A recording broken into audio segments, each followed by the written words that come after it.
Salut à tous, Julien de Family First. Le temps est long, les cheveux sont longs, mais je vais essayer de vous redonner du baume au cœur, vous donnant une idée de plat à refaire chez vous, un plat auquel on n'a plus accès en ce moment, un plat qui peut manquer à certaines personnes, à moi il me manque un peu, c'est le Big Mac du McDo. Je précise, très important, que je ne suis pas chef de cuisine, mais que j'ai une affection toute particulière pour le Big Mac, car l'un de mes tout premiers boulots, c'était équipier au McDo, en tant qu'étudiant, affecté en plus à la station Big Mac. Donc j'en ai fait quelques dizaines de milliers. Tenue de travail obligatoire, chaussures de sécurité. Bon, je vais faire une petite entorse à mon style de vie habituel, parce que le McDo fait plus spécialement partie de mon régime alimentaire, même si on est bien d'accord, ça sauve de temps en temps.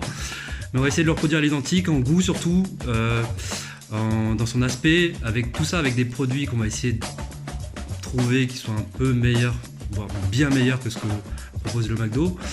Tout ça autour de chez vous, le plus proche possible ou en livraison à domicile. Hyper simple, la base pour moi ça reste quand même une viande de qualité, donc ici les steaks hachés de bœuf de la boucherie Grégoire dans le 6e qui livre également les bonnes maisons avec cheddar en tranches, oignons, salade iceberg très important et les plus gros cornichons que vous pouvez trouver. Les ingrédients de la sauce Big Mac, on commence avec 10 cuillères à soupe de mayonnaise américaine, une cuillère à soupe de moutarde américaine un peu sucrée, une cuillère à café de poudre d'oignon, une cuillère à café de paprika, une cuillère à café de poudre d'ail, l'équivalent d'un gros cornichon coupé haché finement, un peu la même quantité voire un peu plus d'oignons et une cuillère à soupe de vinaigre blanc avec une demi-cuillère de sucre mélangé.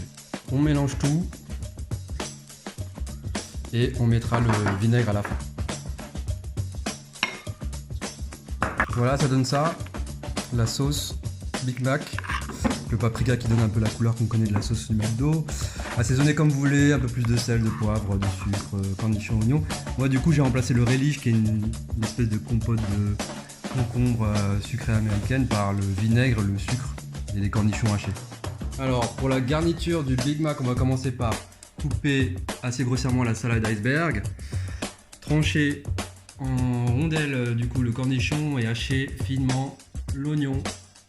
Pour les steaks, alors on va essayer de faire le Big Mac quasi à l'identique, et dans le Big Mac, comme vous le savez, les steaks sont quand même assez fins. Donc on va prendre l'équivalent d'un steak haché et le rouler en 2 boules de cette taille à peu près.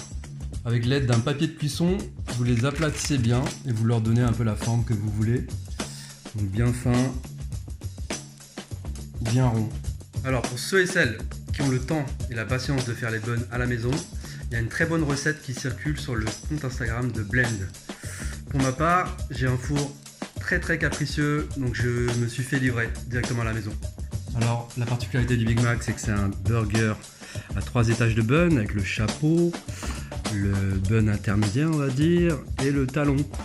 Et pour ce faire, du coup, j'ai découpé directement dans 2 buns en utilisant le bun intermédiaire de ce bun-ci, mais qui ne sera pas gâché parce qu'il sera utilisé pour faire un autre burger. Voilà, on a tout. Là, on va passer du coup à la cuisson du steak et au montage. La cuisson des steaks, 2-3 minutes de chaque côté, ils sont assez fins. Et en même temps, on réchauffe les buns, n'oublions pas de réchauffer des 2 côtés le bun intermédiaire. Alors, une bonne cuillère de sauce du coup sur le talon et le bun intermédiaire, bien étalé. Oignons, des salades aux 2 étages, fromage sur le bun inférieur et cornichons sur le bun intermédiaire. On empile les 2 parties, ça commence à ressembler à un Big Mac. Et on finit par le bun et on écrase bien un peu. Voilà le Big Mac chez soi, facile avec tous les ingrédients mis dans le bon ordre.